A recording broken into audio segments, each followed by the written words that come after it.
Kisruh donasi untuk Agus Salim, ini tema yang diangkat oleh dua sisi malam hari ini. Mengapa? Mungkin itu jadi pertanyaan oleh pemirsa di rumah.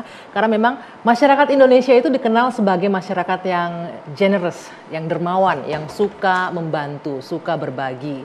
Dan bahkan ini dari laporan World Giving Index 2024 yang dikeluarkan oleh Charity Aid Foundation menyebutkan Indonesia adalah negara di posisi teratas yang paling dermawan memberikan bantuan, dan posisi ini sudah dipegang Indonesia selama 7 tahun berturut-turut berdasarkan data Charity Aid Foundation. Dan kalau kita perhatikan sering sekali dan juga sering viral di sosial media ketika ada yang kesulitan, kesusahan, masyarakat Indonesia, warganet itu dengan beramai-ramai menggalang donasi secara pribadi. Dan kadang-kadang pemberian donasi ini berjalan dengan lancar, tapi tidak jarang juga pemberian donasi yang kemudian berakhir dengan kekisruhan, dengan keributan, seperti yang dialami oleh Agus Salim yang hadir bersama saya malam hari ini. Kita akan berdiskusi terkait hal ini. Pemberian donasi berujung kisruh, tidak hanya kisruh, berujung dengan saling lapor. Lalu kemudian bagaimana kelanjutan urusan donasi untuk Agus Salim ini? Kita akan bahas di dua sisi lebih lengkap malam ini, dan juga mungkin sebenarnya ada nggak sih aturan untuk penggalangan donasi secara pribadi atau secara personal. Kita akan bahas lengkapnya di dua sisi bersama saya, Dwi Anggia.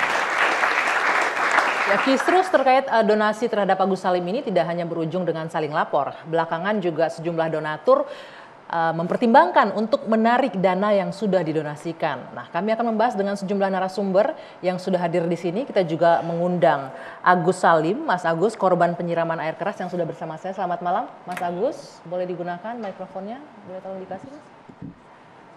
Mas Agus, terima kasih sudah hadir bersama kami di dua sisi.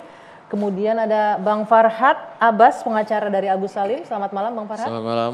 Ya, di sebelah kiri saya ada Pak George Ekel, pengacara dari Pratiwi Novianti. Bang George. Selamat malam.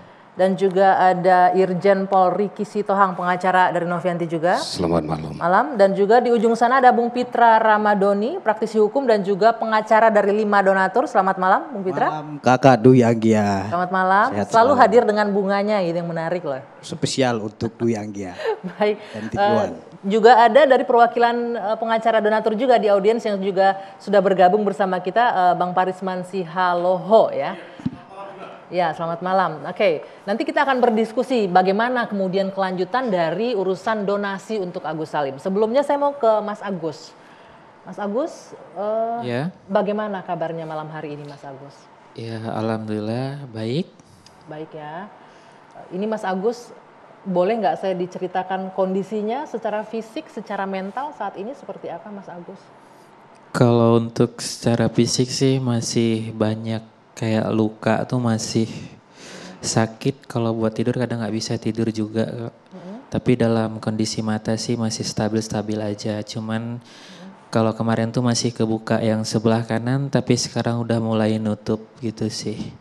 Kalau untuk mental sih masih belum stabil, kadang mentalnya down, kadang mentalnya lagi membaik gitu-gitu terus sih. Kalau untuk keadaan mental sih untuk saat ini gitu, karena belum ada kestabilan juga sih kalau buat mental. Nah, kondisi penglihatan sekarang dua-duanya masih dalam kondisi tidak bisa melihat, atau masih yang sebelah kanan masih ada kemungkinan untuk bisa melihat, Mas Agus? Kalau untuk dibilang sebelah kiri udah memang tidak ada kemungkinan. 100% tidak bisa melihat. Udah 100% tidak ada kemungkinan karena tidak sama sekali udah nggak bisa ngelihat. Tapi yang di sebelah kanan masih ada cahaya yang biasanya saya lihat terang, putih, tapi sekarang udah kelihatan kayak remang-remang gitu sih. Mungkin karena udah mulai menutup juga gitu seperti yang di sebelah kiri. Oke. Ya mungkin akhirnya saya mungkin capek waktu ngelihat kegelapan. Itulah yang saya rasakan saat ini. Penjelasan dari dokter apa, Mas Agus? Iya, kalau untuk penjelasan dari dokternya sama dari awal juga itu memang 95% dinyatakan memang udah tidak inilah gitu kan. Cuman kalau namanya kita berusaha, cuman kata dokternya sampai saat ini juga sama, malah makin lebih parah. Kan masih ada cahaya di sebelah kanan. Kemarin pas diperiksa di J Center dokternya udah menyatakan kalau ini udah nggak bisa karena saraf-sarafnya juga udah pada rusak semua, mau didonor mata juga nggak bisa katanya gitu kan. Jadi kalaupun nanti bisa palingan cuman pengasihan kelopak mata, terus kayak dikasih mata palsu gitu sih untuk kelihatan bagus kayak mata gitu sih. Cuman nanti mungkin matanya diangkat. Cuman di situ Agus kurang setuju waktu itu sampai saat ini gitu. Harus Agus diangkat. biarin aja gitu loh. Karena Agus masih ingin lihat. Mas Agus, Iya lihat walaupun lihat cahaya setidaknya Agus masih bisa ngelihat gitu sih. ada harapan itu ya? Iya ada harapan gitu sih gitu. Mas Agus, Anda terlahir dengan kondisi normal, bisa melihat dengan utuh tadinya. Iya. Kemudian divonis oleh dokter akan kehilangan penglihatan, kemampuan untuk melihat. Hampir 100% untuk kedua bola mata ya. Iya. Bagaimana Anda kemudian bisa menerima kenyataan divonis seperti ini dan apa yang ada di pikiran Anda ketika mendengarkan dokter bilang udah ini nggak bisa lagi melihat? Iya, awal pertama kejadian juga penyiraman air keras itu langsung ke mata saya yang di saat itu saya ngerasakan bakalan saya buta seumur hidup. Ya walaupun saya berobat ke dokter karena saya udah tahu akibatnya seperti itu. Segimanapun kuatnya saya untuk mempertahankan penglihatan saya, mungkin udah jalannya Allah untuk menutup mata saya. Sekeras apapun saya berusaha untuk kuat berteriak karena keadaan saya udah tidak ada gunanya gitu. Jadi ya saya pasrah sama Allah. Mungkin ini jalannya Allah, saya juga manusia biasa. Karena saya awalnya bisa ngelihat, makanya mental saya kadang naik, kadang turun, lagi ngedrop. Itu memang kadang-kadang tidak bisa terkendali karena saya ngerasa kok bisa saya sampai nggak bisa ngelihat seperti ini lagi gitu. Sekarang saya kepengen ngelihat ibu saya, orang tua saya, bapak saya, bahkan istri saya. Tapi kesempatan itu makanya saya kadang berpikir ya Allah mungkin udah jalan takdir saya nggak perlu menyesalin. Mungkin ada hikmah di sebalik ini, makanya saya kuat karena ada dorong tekanan semangat dari orang tua, istri saya, keluarga Wawa. Kami turut prihatin Mas Agus dengan yang Anda alami dan insya Allah kita selalu yakin ya dengan rencana Tuhan pasti ada hikmah, selalu ada hikmah di setiap peristiwa dalam perjalanan hidup kita. Mudah-mudahan Mas Agus juga memegang semangat itu. Ya, Mas Agus, kemudian kita tahu, kita bahas, kita buka di sini. Di awal peristiwa ini simpati publik untuk Anda luar biasa. Kemudian setelah berjalan penggalangan donasi dan lain-lain, terjadi keributan, kisruh. Bagaimana Anda merespon ini semua sampai ini akhirnya malah simpati publik yang tadinya besar akhirnya berbalik ini kalau kita mengamati ya. Banyak komentar-komentar di luar sana yang akhirnya malah menyudutkan Anda. Iya. Memang kan saya dari awal pun saya tidak tahu ya namanya donasi, ya tahu saya itu milik saya karena tidak ada pengarahan dari awal kan. Jadi karena ada mohon maaf penggiringan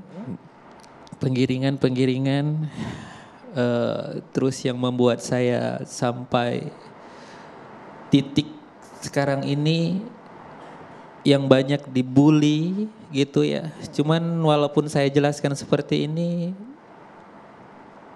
publik tidak akan mengerti apa yang saya rasakan. Ya saya hanya pasrah mereka ngebully saya. Kalaupun memang saya salah secara moral, saya minta maaf. Semaaf-maafnya dari hati yang paling dalam.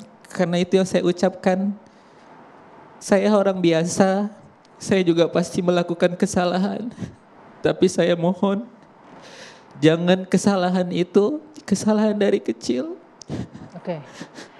Kalau menurut Anda tadi bilang minta maaf kalau memang ada kesalahan. Kalau menurut Anda sendiri ada yang salah nggak dengan cara Anda mengelola dana donasi yang diserahkan ke Anda? Menurut Anda? Kalau menurut saya pribadi, saya merasa nggak bersalah karena di saat itu tidak ada pengarahan. Itu aja. Lebih Cuman karena ketidaktahuan ya. karena ketidaktahuan saya gitu. Cuman karena begini ya namanya manusia tidak luput dari kesalahan gitu sih. Nah, boleh Iya. digunakan gimana Bang Farhat?